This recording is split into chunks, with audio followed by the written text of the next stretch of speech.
At bukasan po natin ang ating mga banal na kasulatan at ating pong ipagpapatuloy ang ating pag-aaral. Tayo po ay sa Kapitulo 1, talatang 7, tatapos po natin yung nakaraan, ang 6. At ipapatuloy po natin sa 7, aking pong babasahin hanggang sa talatang 10. Kaya sundan po niyo ko sa inyong mga banal na kasulatan. Dito po sa talatang 7, sinasabi, ano pat kayo'y hindi nagkulang sa anumang kaloob na nagsisipaghintay sa paghahayag ng ating Panginoong Hesukristo. Na siya namang magpapatibay sa inyo hanggang sa katapusan upang huwag kayong mapagbikaan sa kaarawan ng ating Panginoong Hesukristo. Ang Diyos ay tapat, nasa pamamagitan niya ay tinawag kayo sa pakikisama ng kanyang anak na si Hesukristo na Panginoon natin. Ngayon pinamanin ko sa inyong mga kapatid sa pamamagitan ng pangalan ng ating Panginoon Hesukristo na kayong lahat ay magsalita ng isa lamang bagay, huwag magkaroon sa inyo ng mga pagkakabahabahagi, kundi kayo mga lubos sa isa lamang pag-iisip at isa lamang paghatol. Ganyan po muna ang ating babasahin at ating pagbubulay-bulayan. Kaya kung ibabalik po natin sa talatang 7, ay sinasabi, ano pat kayo'y hindi nagkulang sa anumang kaloob. Tayo pong lahat ay may mga pinagkalooban sa ating paglakad sa pananampalataya. Ito pong kaloob na ito po ay hindi kaloob ng pangmateryal. Kundi ito po ay kaloob na ukol sa espiritu. Kaya nga po, ang sabi nga po dito sa Roma, Kapitulo 1, sa talatang 11, dito sinasabi ni Pablo sa taga-Roma, sapagkat ninanasa kong makita kayo upang ako'y makapamahagi sa inyo ng kaloob na ukol sa Espiritu. Ito po ay hindi kaloob na pang material, ito po ay kaloob na ukol sa Espiritu upang kayo'y magsitibay, para po tayo ay magsitibay. Ito pong mga kaloob na ito po'y ukol sa Espiritu. At dito rin po sa Roma Kapitulo 5, ito po ang mga kaloob sa atin. Ito po ay sa 5:15 hanggang 18. Ito po ay sinasabi, ating basahin sa 15. Datapat ngayon din ang kaloob na walang bayad ay hindi gaya ng pagsuway. Sapagkat kung sa pagsuway ng isa ay namatay ang marami, ito po yung tinutukoy po dito ay yun po yung kay Eva at kay Adan. Sapagkat kung sa pagsuway ng isa ay nangamatay ang marami, lubha pang sumasagana sa marami ang biyaya ng Diyos at ang kaloob dahil sa biyaya ng isang lalaking si Hesukristo. At ang kaloob ay hindi gaya ng nangyari sa pamamagitan ng isang nagkasala, sapagkat ang kahatulan ay dumating sa isa sa ipagdurusa, datapat ang kaloob na walang bayad ay dumating sa maraming pagsuway sa ikaaring ganap. Sapagkat kung sa pagsuway ng isa ay naghari ang kamatayan sa pamamagitan ng isa, lubha pang nagsisipaghari sa buhay ang nagsisitanggap ng kasaganaan ng biyaya at kaloob ng katuwiran sa pamamagitan ng isa sa makabagay si Hesukristo. Kaya nga sa 18, kaya kung paanong sa pamamagitan ng isang pagsubay ay dumating ang hatol sa lahat ng mga tao sa ipagdurusa, gayon din naman sa pamamagitan ng isang gawa ng kahatuwiran, ang kaloob na walang bayad ay dumating sa lahat ng mga tao sa ikaaring ganap naman. Ito nga po ang kaloob na ukol sa Espiritu. Ito po yung sa ating Panginoong Hesukristo. Na ito po yung kaloob ng Diyos na walang bayad. Na sabi nga dito sa Roma 6:23, na sabi, sapagkat ang kabayaran ng kasalanan ay kamatayan, katapat ang kaloob na walang bayad ng Diyos ay buhay na walang hanggang kay Kristo Jesus na Panginoon natin. Ito po ang mga kaloob na ukol sa Espiritu. Tayo nga sinasabi sa ating pinag-aaralan ano pat kayo hindi nagkulang ng anumang kaloob. Yung nga po pinagkaloob sa atin na walang bayad ay yung pong buhay na walang hanggan sa pamamagitan po ng ating Panginoon Kristo sa ating pananampalataya. At dito pa rin po sa Roma 11 na sinasabi sa 29 o 79, kaya sabi nga dito, sapagkat ang kaloob at ang pagtawag ng Diyos ay hindi nagbabago. Kaya tayo natawag sa kanyang ebanghelyo sa pananampalataya, sapagkat ito po ang ating magiging kaloob ay ang buhay na walang hanggan. Yun po ang kaloob sa atin. Yun po ay hindi nagbabago ang pagtawag ng Diyos. At nasabi nga po dito pa sa Santiago Kapitulo 1 sa talatang 17 at 18, kaya nasabi nga po dito, ang bawat mabuting kaloob at ang bawat sakdal na kaloob ay pawang buhat sa taas. Ito po ang ating mga kaloob. Ito po ay kaloob na ukol sa Espiritu. Ito po hindi po kaloob na mga pangmaterial. Kaya sabi, ang bawat mabuting kaloob, ang bawat sakdal na kaloob ay pawang buhat sa taas na bumaba mula sa Ama ng ilaw na walang pagbabago ni kahit aninuman ng pag-iba. Kaya nga po, ito hindi po nababago yung pong mga kaloob ng Diyos na walang bayad. Ito po sa pamamagitan ng ating pananampalataya sa ating Panginoon Kristo na tayo po magkakaroon ng buhay na walang. Sa 18, nasa kanyang sariling kalooban ay kanya tayong ipinanganak sa pamamagitan ng salita ng katotohanan upang tayo'y maging isang uri ng pangunahing bunga ng kanyang mga nilalang. Para po tayo isang maging pangunahing bunga ng kanyang mga nilalang. Meron pa rin po sinasabi dito sa unang Pedro sa Kapitulo 4, ito po ang mga kaloob na ukol sa Espiritu. Sa 4, talatang 10, kaya nga sabi pa rin dito ni Pedro, kanya sulat,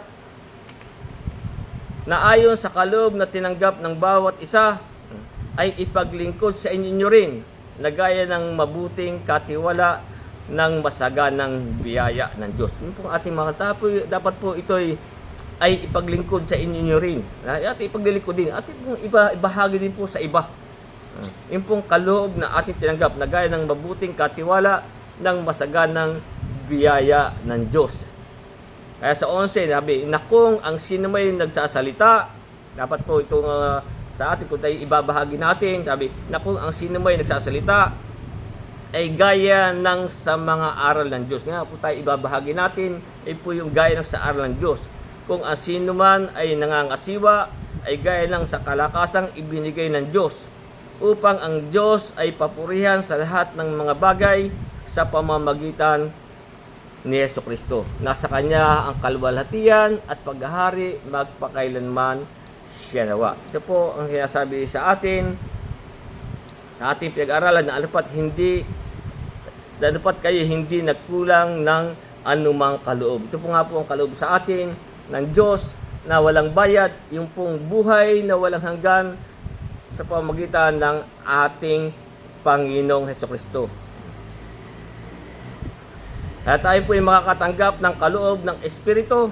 Paano po tayo makakatanggap ng kaloob ng yung pong sa mga hindi pa nakakatanggap? Ang sabi nga po, paano tayo tatanggap ng kaloob ng Espiritu? Dito po sa Gawa Kapitulo 2, sa talatang 38, kaya nga sabi dito, doon sa hindi pa nakakatanggap, sabi dito sa Gawa 2:38, sabi, at sinabi sa kanila ni Pedro, magsisi kayo at magbautismo ang bawat isa sa inyo sa pangalan ni Jesucristo sa ikapagpapatawad ng inyong mga kasalanan, sabi, at tatanggapin ninyo ang kaloob ng Espiritu Santo. Doon po tayo tatanggap ng kaloob ng Espiritu Santo. Sa pamamagitan po ng tayo magsisampalataya at tayo po'y mabautismuhan. Tayo po'y tatanggap na ng kaloob ng Espiritu Santo. Kaya sapagkat ang sabi nga dito sa ating pinag-aaralan sa Marcos, na utos sa mga apostol sa Marcos 16 talatang 15, ano sabi dito? At sinabi sa kanila, magsiyahon kayo sa buong sanlibutan at inyong ipangaral ang ebanghelyo sa lahat ng kinapal. Ang sumampalataya at mabautismuhan ay maliligtas. Ayun nga po. Datapat ang hindi sumampalataya ay parurusahan. Kaya diyan po tayo makatanggap ng kaloob ng Espiritu Santo sa pamamagitan po ng ating pananampalataya at tayo po'y mabautismuhan.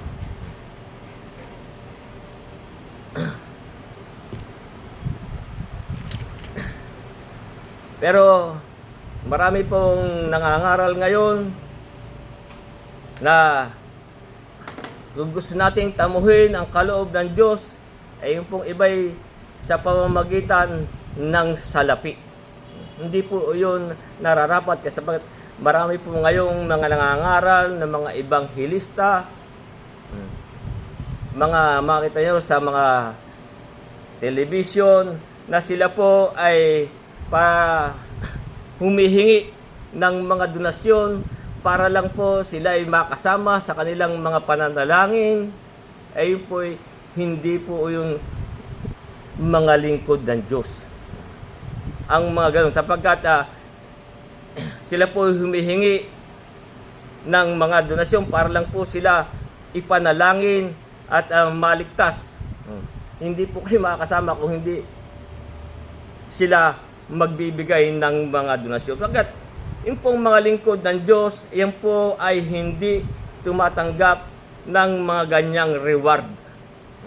Para lang po sila ay makasama o sila ay mapagaling o ano bang mga bagay po. Yan po mga tunay na lingkod ng Diyos ay yan po ay hindi tumatanggap ng mga ganyang kahit na ano. Bibigyan ko po kayo ng mga halimbawa. Dito po sa noong kay Eliseo, noong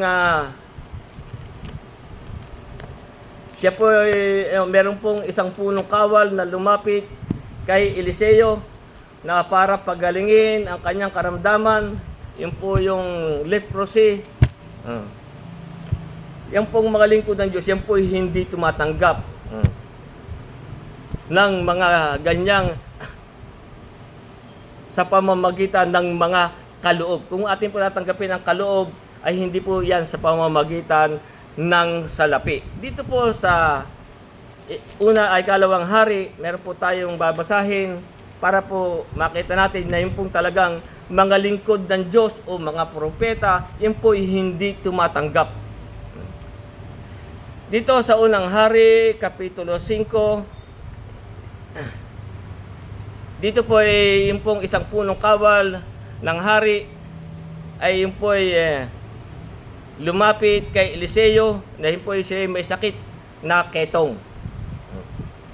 At nabalitaan nga po niya na si Eliseo ay lingkod ng Diyos kaya siya po pumunta kay Eliseo. Atin pong basahin, summarize na lang po natin. Sa 5:1 ay sinasabi dito, si Maaman nga na punong kawal ng hukbo ng hari sa Syria ay dakilang lalaki sa kanyang Panginoon, marangal, sapagkat sa pamagitan niya ay nagbigay ang Panginoon ng pagtatagumpay sa Syria. Siya rin na may malakas na lalaki na may tapang. Siya po isang talagang pinuno po ngunit may ketong. At ito po sa 5:9 nitong Ikalawang Hari, kaya po itong pununong kawal na ito po pumunta kay Eliseo para sa kanyang karamdaman. Ang sabi nga dito sa 5:9 ay ganito, sagay na paraon si Maaman na dala ang kanyang mga kabayo at ang kanyang mga karo at tumayo sa pintuan ng bahay ni Eliseo.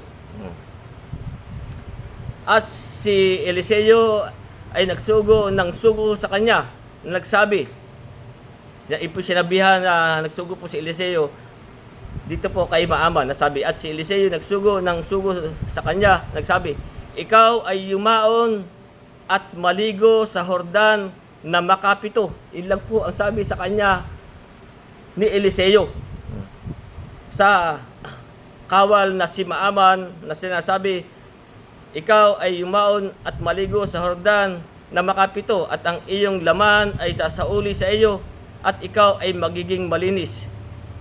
Ngunit si Maaman ay nag-init. Nagalit pa po ang itong punong kawa, sabi. Ngunit si Maaman ay nag-init at umalis. At nagsabi, narito, aking ikinalang, walang pagsalang lalabasin niya ako. Ang kala po niya, siya'y lalabasin ni Eliseo. At tatayo at tatawag sa Panginoon. At siya po'y tatawag sa Panginoon. At tatawag sa pangalan ng Panginoon niyang Diyos. At paggagalaw gawin ang kanyang kamay at sa kinaroroonan at mapapawi ang kanyang kaitong. Yun po ang inaasahan na Maaman, yung punong kawal na siya po'y lalabas at dadalangin sa Diyos. Sabi nga, at paggagalaw gawin ang kanyang kamay sa kinaroroonan at mapapawi ang kaitong. Katulad po ba ng mga maraming nangangaral ngayon? Dahil pupunta sa harap ng mga ministra, mga minister, mga evangelist, na hahawa ka sa noo. Yun po ang siguro ang inaakala nung kasi ganyan po mga nakikita natin kung paano po pinagagaling ng mga evangelist, yung po nangangaral, ang mga may sakit o sila ipapanalangin. Hindi po ganun ang ginawa ni Eliseo, kundi sinabihan lang siya na siya ay maligo sa Hordan na makapito. Kaya nga sa 12,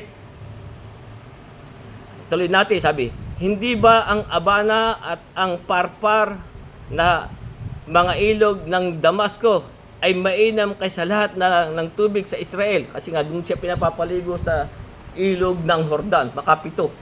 Sabi nitong punong kawal, sabi, hindi ba ang Abana at ang Parpar ng mga ilog ng Damasco ay mainam kaysa lahat ng tubig sa Israel? Hindi ba ako makakapaligo sa mga yaon at magiging malinis? Sagay pumis siya at umalis na sa pag-init. Nagalit po siya. Umalis. Kasi yung nga daw pong ilog mas malinis, ay doon pa siya papapaligo sa ilog ng Hordan.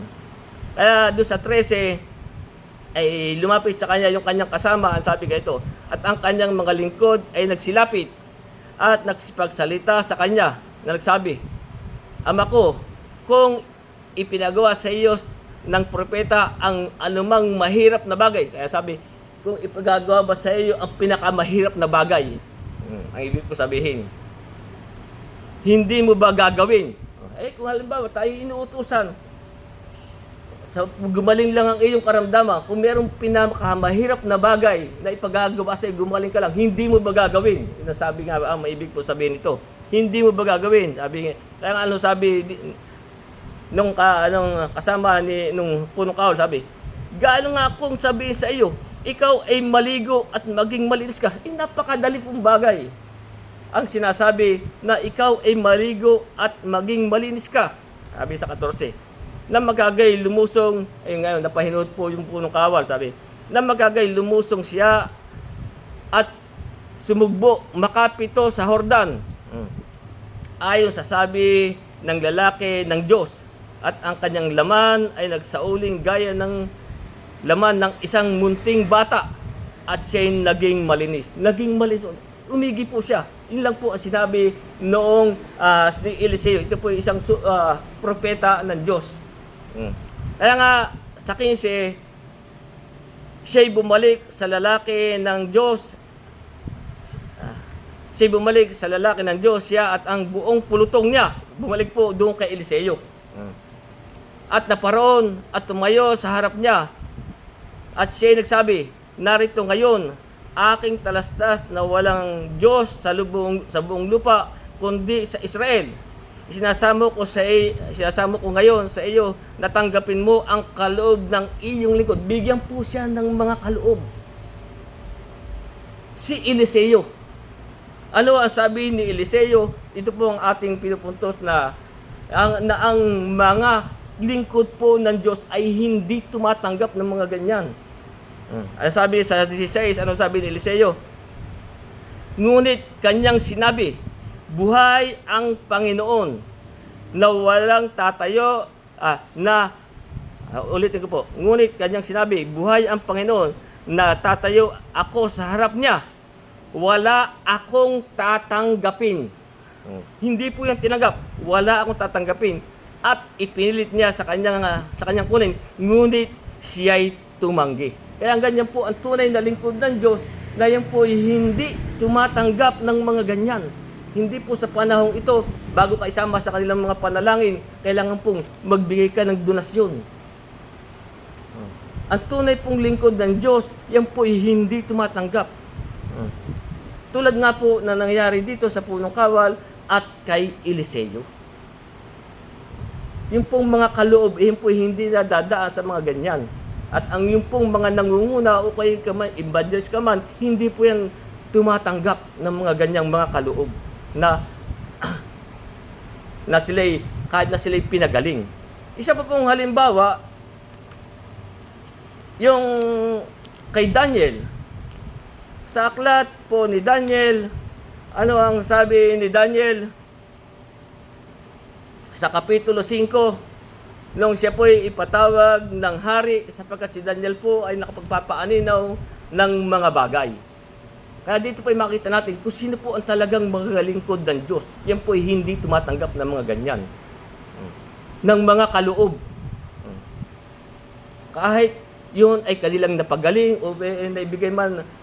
Katulad nga po, basahin po natin yung kay Daniel, Kapitulo 5, simulan po natin sa 16, na ang sabi nga po dito ni Daniel, nang siya ipatawag ng hari. Ngunit nabalitaan kita, sabi ng hari, na ikaw ay nakapagpapaaninaw ng mga kahulugan at makapagpapaliwanag ng alinlangan. Kung iyo ngang mabasa ang sulat at maipaninaw sa akin ang kahulugan sa akin ang kahulugan, sabi. Mananamit ka ng kulay murado, yun po ang sabi kay Daniel ng hari. Magkakaroon ka ng kwintas na ginto sa palibot ng iyong leeg. At ikaw ay magiging ikatlong puno sa kaharian. Tinan po ang ibinigay na kaloob ng hari para lang po kay Daniel. Ano po ang sagot ni Daniel? Sa 17, na magkagay sumagot at nagsabi si Daniel sa harap ng hari, iyo na ang iyong mga kaloob. Sabi po, iyo na ang iyong mga kaloob.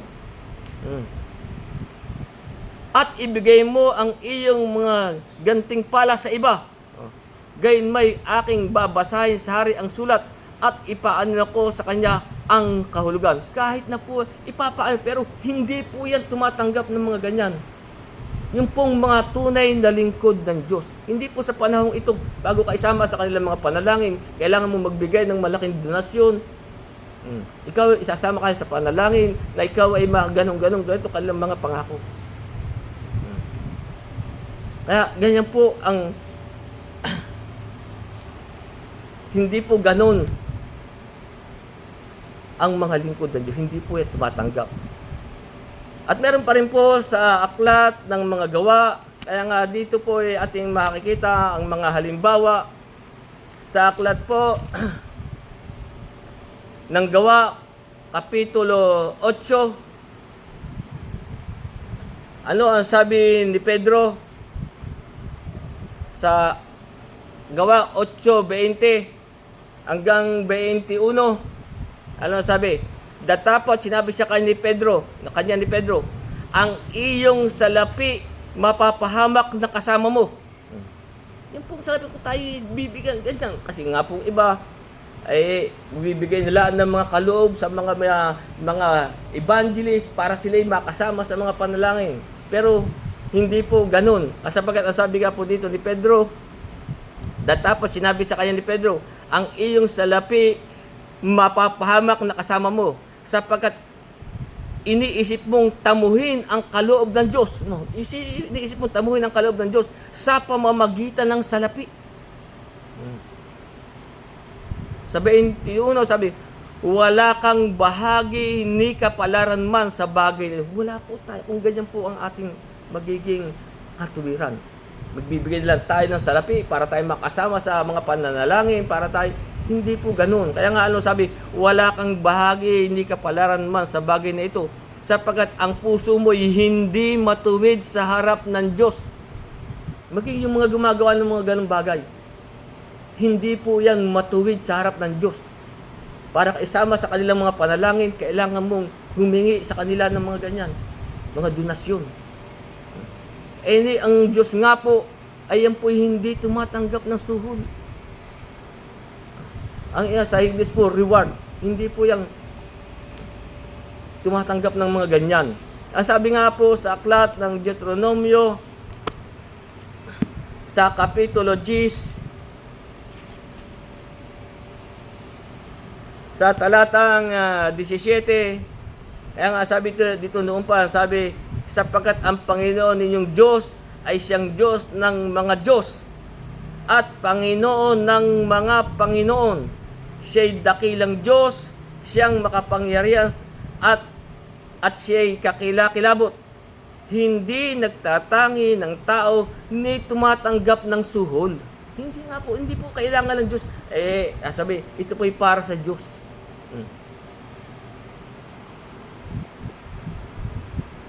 Kaya nga, hindi ang Diyos hindi tumatanggap. Sabi, love offering, para po sa Diyos. Ang sabi nga dito sa aklat ng mga gawa, Kapitulo 17, sa talatang 24 at 25, kaya nga sabi dito, ang Diyos na gumawa ng sanlibutan at lahat ng mga bagay na narito, siya palibasay Panginoon ng langit at ng lupa, ay hindi tumataas sa mga templong ginawa ng mga kamay. Kasi meron po mga ganyan, pagpapatayo po ng church, pagpapatayo po ng gano'n. Pero ang Diyos po ay hindi tumataas sa mga templong ginawa ng kamay. Sabi, hindi rin naman pinaglilingkuran siya ng mga kamay ng tao. Sabi, na para bagang siya'y nangangailangan ng anumang bagay. Na para bang ang Diyos ay nangangailangan ng anumang bagay. Hindi po nangangailangan ng Diyos ng mga ganyang mga bagay. Kaya madami nangingilak, mga humihingi ng mga donasyon para daw sa Diyos. Pero sabi, hindi rin naman pinaglilingkuran siya ng kamay ng tao na para bang siya ay nangangailangan ng anumang bagay. Hindi po nakailangan ng anumang bagay ang Diyos. Sabi, yamang siya rin ang nagbibigay sa lahat ng buhay at ng hininga at ng lahat ng mga bagay. Siya po ang nagbibigay. Hindi po siya tumatanggap ng suhol. Dahil po mga ganyang mga nangangaral. Kaya po tayo pakaiingat. Para ka lang masama sa kanilang mga pananalangin, kailangan mong magbigay ng mga donasyon. Hindi po tayo ganoon. Kaya tayo po'y pinag-iingat. Kaya nga po, tayo bigyan ng halimbawa ni Pablo sa kanyang sulat. Sa kanyang sulat dito sa ikalawang Korinto 11:12, na kaya nga sabi ni Pablo 11:12, datapwat ang aking ginagawa ay siya kong gagawin upang maputol ko ang kadahilanan sa mga nagnanasa ng kadahilanan. Kaya po yung mga ganyan, yung po yung maraming idinadahilan. Kaya sila ginagawa nila yung ganun. Sabi, datapwat aking ginagawa ay siya kong gagawin upang maputol ko ang kadahilanan sa mga nagsisigawa ng nagnanasa ng kadahilanan, upang sa anumang pagmamapuri nila ay masumpungan sila na gaya namin. Dapat po sila ay mga pasumpungan na gaya na mga lakad ng apostol. Sa 13, sapagat sinasabi niya, sapagat ang mga gayong tao ay mga bulaang apostol, mga mandarayang manggagawa, nagpapakunwaring apostol ni Kristo. Kaya nga po, yung kaloob ng Diyos, yun po'y hindi pang material. Kaya ang kaloob po ng Diyos, ito po'y spiritual. Hindi po yan nadadaan sa pamamagitan ng salapi o ng mga handog. Mga kaloob na ibibigay doon po sa mga lingkod ng Diyos. Yung pong tunay na lingkod ng Diyos, yan po'y hindi tumatanggap ng mga ganyan. Tulad nga po ni Eliseo, ni Daniel. Kaya nga ito ang sabi sa atin, ano pat kayo'y hindi nagkulang ng anumang kaloob na nagsisipaghintay sa paghahayag ng ating tayo po yung mga nagsisipaghintay sa paghahayag ng ating Panginoong Jesucristo. Kaya nga sabi sa 8 na siya namang magpapatibay sa inyo hanggang sa katapusan. Yan pong magpapatibay sa atin hanggang sa katapusan. Tayo pong nagsisipaghintay. Kaya nga po sabi sa atin sa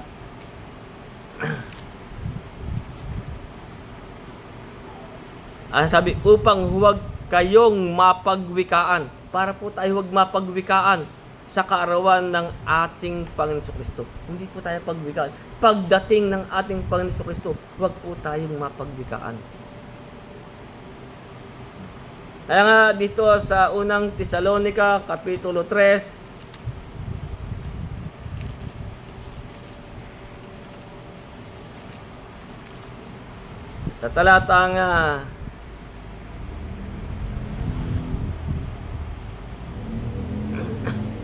sa 13, sabi sa unang Tesalonica 3:13, kaya nga sabi dito ni Pablo, upang patibayin niya ang inyong mga puso. Kaya nga sabi tayo, patibayin, para po tayo huwag mapagwikaan sa kaarawan ng ating Panginoon pag sa kanyang pagdating. Kaya nga sabi sa 3:13 ng unang Tesalonica, upang patibayin niya ang inyong mga puso na walang maipipintas sa kabanalan sa harapan ng ating Diyos at Ama sa pagparito ng ating Panginoong Hesus kasama ang kanyang lahat ng mga banal. Para wala pong maipipintas sa atin. Hindi po tayo mapagwiwikaan. Pagparito ng ating Panginoong Jesucristo. At dito rin po sa ikalawang Pedro sa Kapitulo 3,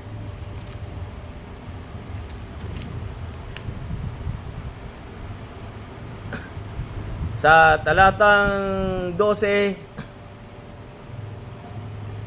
simula natin sa 12 hanggang 14, kaya nga sabi po dito ni Pedro, sabi, na ating inihintay ang pinakananasa, ang pagdating at kaarawan ng Diyos. Yun po ang ating iniantay para po tayo huwag mapagwikaan. Sabi, na ating inihintay ang pinakananasa, ang pagdating ng kaarawan ng Diyos. Na dahil dito ang sangkalangitan ay na nagdiningas ay mapupugnaw at ang mga bagay sa langit ay matutunaw sa matinding init. Ngunit ayon sa kanyang pangako, ano pong pangako sa atin? Ay naghihintay tayo ng bagong langit at ng bagong lupa na tinatahanan ng katuwiran. Sabi sa 14, kaya nga mga minamahal, yamang kayo nagsisipaghintay ng bagay na ito. Ayun po yung ating, habang tayo naghihintay sa mga bagay na ito, ay pagsikapan ninyong masumpungan kayo sa kapayapaan. Dapat po tayo nasa kapayapaan. Walang dungis. Kaya po tayo malinis. Pagdating ng ating Panginoon, dapat po tayo malinis. Walang dungis at walang kapintasan sa paningin niya. Dapat po tayo walang kapintasan. Kaya nga sabi, upang huwag kayo mapagwikaan sa kaarawan ng ating Panginoon. Parang nga sabi na walang dungis, walang kapintasan sa paningin niya. Nasabi sa 15, at inyong ariin na ang pagpapahinod ng Panginoon ay pagliligtas. Gaya rin naman ni Pablo na ating minamahal na kapatid na ayon sa karunungang ibinigay sa kanya ay sinulatan kayo. Kaya dapat po tayo malinis pagdating niya sa kanyang kaarawan. Na sabi nga po sa ikalawang Tesalonica na ito pong ating katawan ay ingatan nating buo. Kaya tayo po ay laging pinag-iingat sa ating paglakad. Sa unang Tesalonica 5:23, kaya nga sabi dito, at pakabanaling kayong lubos ng Diyos din ng kapayapaan at ang inyong espiritu at kaluluwa at katawan ay ingatang buo. Dapat ito po ingatan nating buo na walang kapintasan sa pagparito ng ating Panginoon sa Kristo. Dapat po ito walang kapintasan. Pagparito po ng ating Panginoong sa Kristo. At gaya din po dito sa Colosas, Kapitulo 1, talatang 28, kaya nga sabi din dito ni Pablo, na siya namang inihahayag na pinaalalahanan ang bawat tao. Tayo po'y pinaalalahanan. Na siya naming inihahayag na pinaalalahanan ang bawat tao at tinuturuan ang bawat tao sa buong karunungan. Kaya po tayo dapat laging nag-aaralan. Tayo po sa buong karunungan upang maiharap naming sakdal. Dapat po tayo maiharap ng sakdal. Ano po ang sakdal sa English? Perfect. Upang maiharap namin sakdal kay Kristo ang bawat tao. Na tayo po muna nagsisipag para po tayo wag mapagwikaan sa kaarawan ng ating Panginoon Kristo. Dapat po tayo'y maiharap na sakdal. Kaya nga po yung sinasabi sa atin,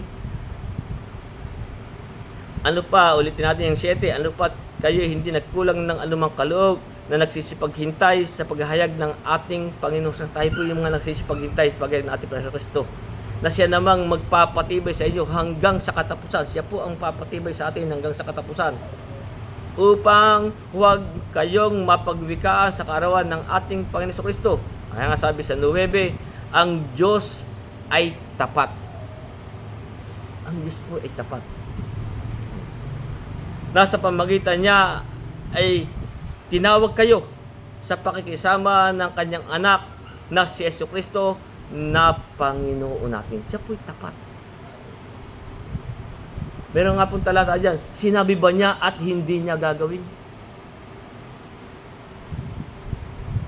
Kaya siya po'y tapat. Makita ko dito yung sa Deuteronomy yata.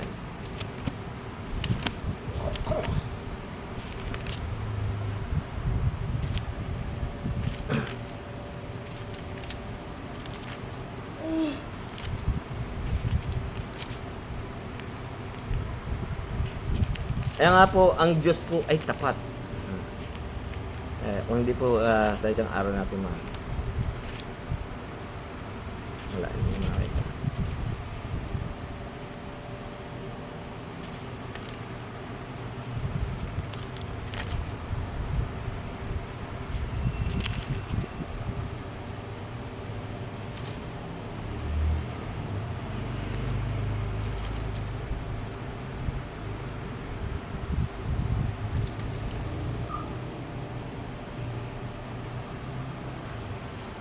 Yun na lang pong sa 7. Deuteronomio 7. Kaya dito po yung sinasabi,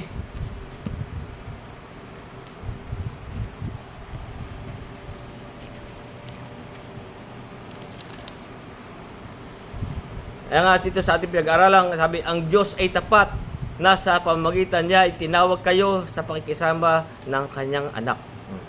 Ang sabi nga po dito sa Deuteronomio 7:9, talastasin mo nga na ang Panginoon yung Diyos ay siyang Diyos, ang tapat na Diyos. Siya po ang tapat na Diyos na nag-iingat ng tipan at naggagawad ng kagandahang loob sa mga umiibig sa Kanya. Ito po'y doon sa mga umiibig sa Kanya. Sino po yung mga umiibig sa Kanya? Anong sabi ng ating Panginoon Kristo?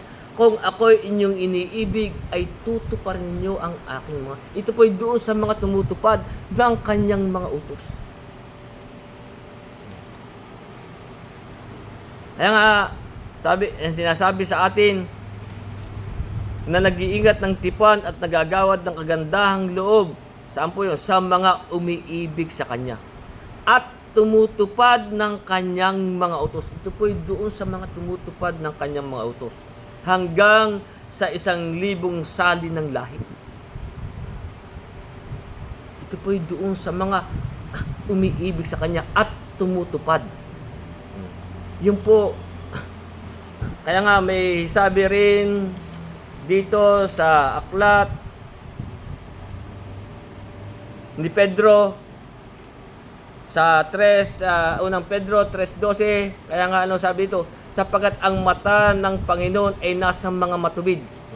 Ang kanyang mga pakinig ay sa kanilang mga daing. Ngayon po'y doon sa kanilang mga daing. Ito po'y doon sa umiibig at tumutupad ng kanyang mga utos. Sabi, Sapagkat ang mata ng Panginoon ay nasa mga matuwid, ang kanyang mga pakinig ay sa kanilang mga daing. Ngunit ang mukha ng Panginoon ay laban sa mga nagsisigawa ng masama. Kahit tayo tawag ng tawag sa Panginoon, ang ating lakad naman ay masasama. Tayo ba'y kanyang didinggin? Pero anong sabi sa atin? Ang Diyos ay tapat, nasa pamagitan niya tinawag kayo sa pakikisama ng kanyang anak na si Jesucristo na Panginoon. Paano tayo makikisama? Tutupad tayo ng kanyang mga utos. Kaya nga dito pa rin sa 2 Korinto 1:18,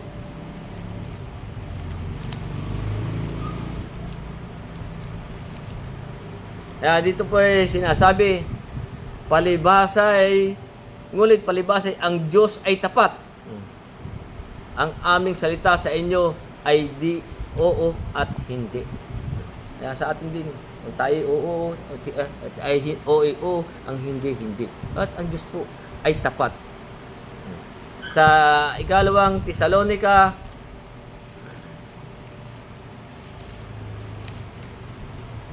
sa Kapitulo 3,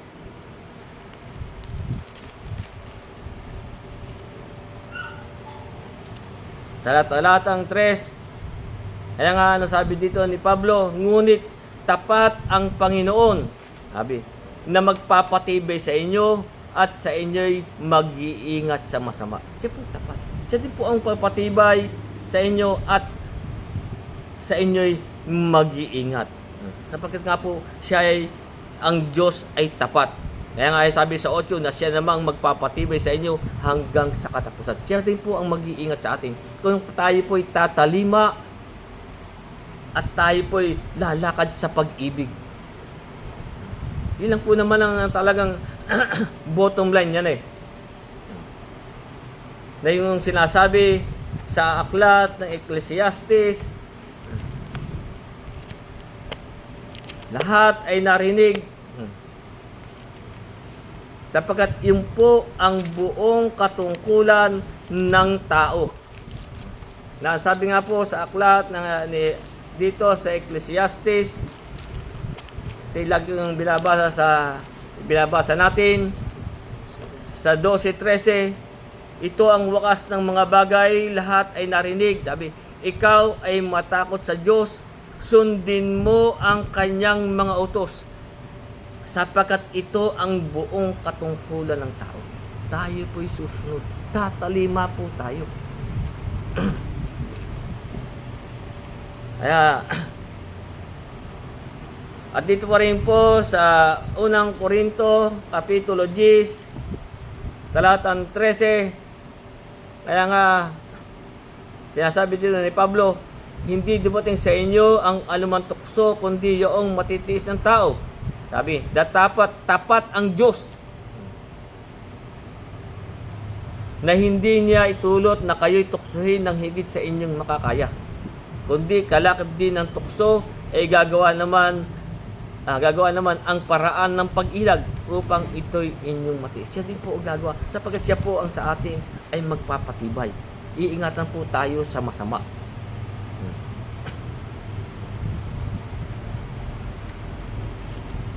Kaya dito rin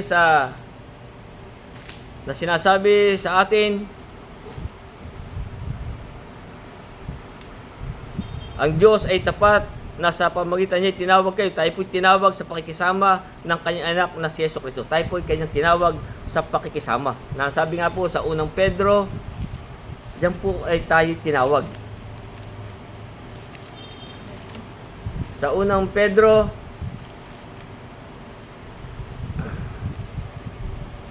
sa 5, sa talatang 10, kaya nga sabi po dito ni Pedro, ang Diyos ng buong biyaya na sa inyo tumawag na sa kanyang walang hanggang kalwalatian kay Kristo Jesus. Sabi, pagkatapos na kayo'y makapagbatang sandaling panahon, kaya nga po ang sabi sa atin, ay siya rin ang magpapasakdal, magpapatibay at magpapalakas sa inyo. Siya rin po ang magpapatibay. Siya po tayo tinawag. Siya rin po ang sa atin ay magpapasakdal, magpapatibay at magpapalakas. Kaya tayo po tinawag. Kaya nga yun po sinabi sa atin na tayo tinawag sa pakikisama ng kanya, nasa pamagitan niya, tinawag kayo sa pakikisama ng kanyang anak na si Jesucristo na Panginoon natin. Kung paano tayo po makikisama. At sa huling, kaya nga po, tayo pong nagsisipaghintay sa ating Panginoong Jesucristo. Kaya nga po, tayo'y mag-iingat na sa ating lakad sa pananampalataya. Tulad nga po ni Pablo na sa kanyang sulat sa Timoteo,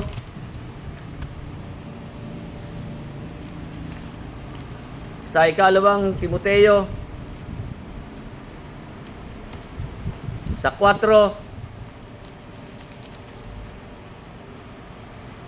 tayo pong mga nagsisipaghintay. Ayan, sabi nga sa 4:7, nakipagbaka ko ng mabuting pakipagbaka, natapos ko na ang aking takbo, iningatan ko ang pananampalataya. Sa ating po nagsisipaghintay sa kanyang pagparito, dapat po iingatan po natin ang ating pananampalataya. Buhat ngayon natataan sa akin ang putong ng katuwiran na ibinigay sa akin ng Panginoon na tapat na hukom sa araw na yon. Hindi lamang sa akin, hindi lang po sa kanya yon, kundi sa lahat din naman ng naghahangad sa kanyang pagpapakita. Yun po doon sa mga naghahangad sa kanyang pagpapakita.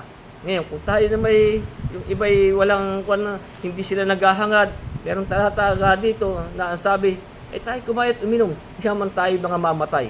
Ay, sige. Pero po mga ganong mga pilosopo, yun po ang kanilang katubiran. Kaya nga, sabi nga dito sa unang Korinto 15, sa talatang 32, kaya nga sabi dito ni Pablo, kung ako'y makipagbaka sa Epeso labas sa mga ganid, ayon sa kaugalian ng tao, ano ang pakikinabangin ko? Kung ang mga patay ay hindi muling binuhay. Sapagkat marami pong hindi naman naniniwala sa mga pagkabuhay na maguli. Kaya nga, ano sabi? Kung ang mga patay ay hindi muling binuhay, sabi, magsikain at magsiinom, yamang bukas tayo mga mamatay. Ay, sige, magsikain. Kung hindi naman kayo naniniwala, at hindi kayo sumasampalataya sa mga salita ng ating, sabi nga ay magsikain at magsiinom, yamang bukas tayo mga mamatay. Ganyan po ang katuwiran ng iba. Tayo magpakaligaya habang tayo'y nabubuhay. Kaya, yan po ang ating iingatan sa ating pong makakasama. Yung pong mga ganyang mga makakasama natin. Yung pong mga walang pananampalataya. Nasabi nga po sa atin sa aklat, sa Hebreo, sa 3:12, kaya nga alam po sabi sa atin, magsipag-ingat kayo mga kapatid, baka sakaling meron sa kanino naman sa inyong mga isang pusong masama na walang pananampalataya na naghihiwalay sa inyo sa Diyos na buhay. Kaya po tayo mag-iingat dyan sa ating pong mga kasama, lalo-lalo na po yung pong mga walang pananampalataya. At iba po ang baka po tayo'y maihiwalay ng mga ganyan.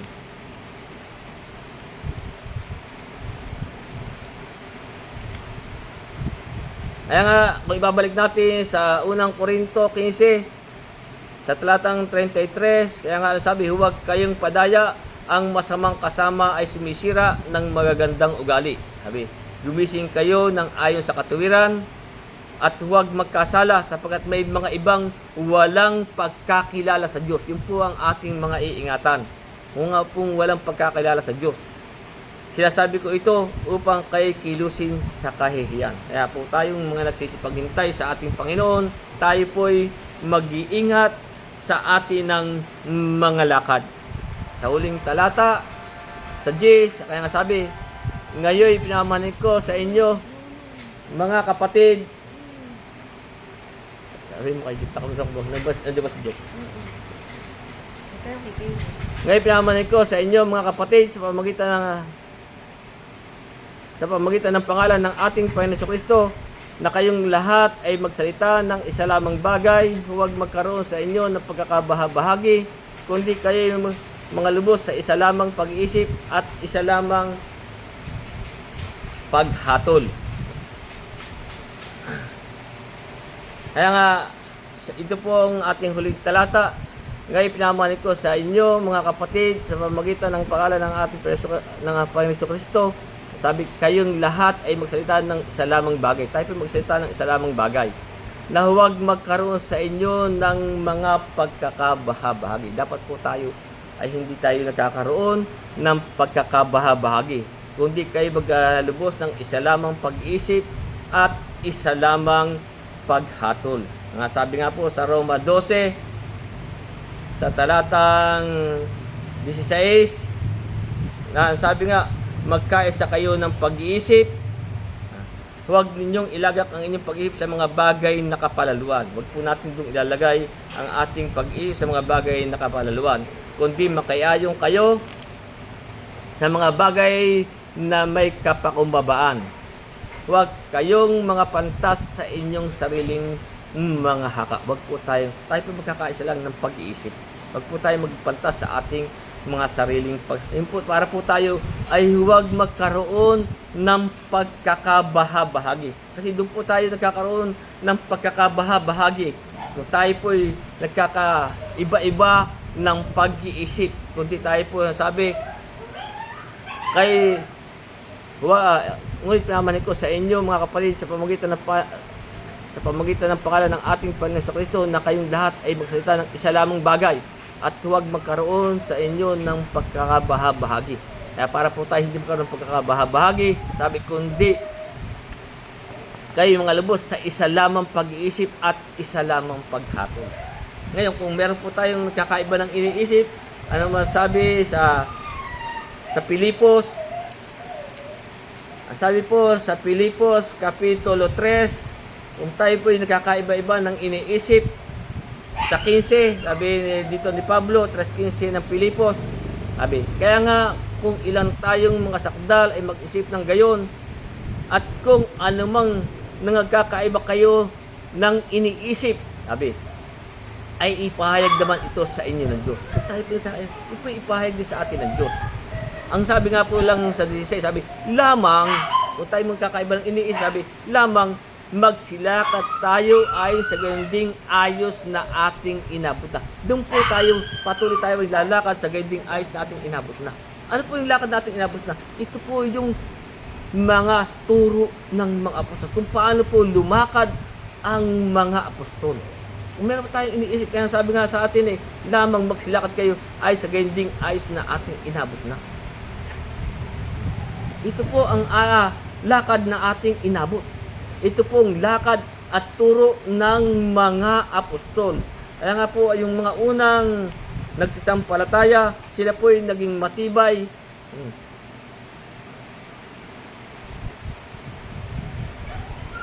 Sa turo ng mga apostol. Yung po yung sinasabi sa Gawa, Kapitulo 2, sa 41 hanggang 42, anong sabi? Yaong ngang nagsitanggap ng kanyang salita, ay nangabotusmuhan at nangaparagdag sa kanila. Ng araw na yun ay may 3,000 kaluluwa. Sila'y nagsipanatiling matibay sa turo ng mga apostol at sa pagsasama-sama, sa pagpuputol-putol ng tinapay at sa mga panalangin. Ito po ang lakad na ating inabot na. Hindi po yung ibang lakad. Kaya nga sabi sa atin, magkaisa tayo ng pag-iisip. At huwag tayo magkaroon ng pagkakabahabahagi. Kung meron tayong ibang iniisip, ipahayag din po sa atin ng Diyos yan. Lamang tayo lumakad sa gayunding ayos na ating inabot na. Yung po ang lakad na ating inabot na, yung pong lakad at turo ng mga apostol. Kaya hanggang dyan po muna ang ating pag-aaral. Tayo po natapos sa Jis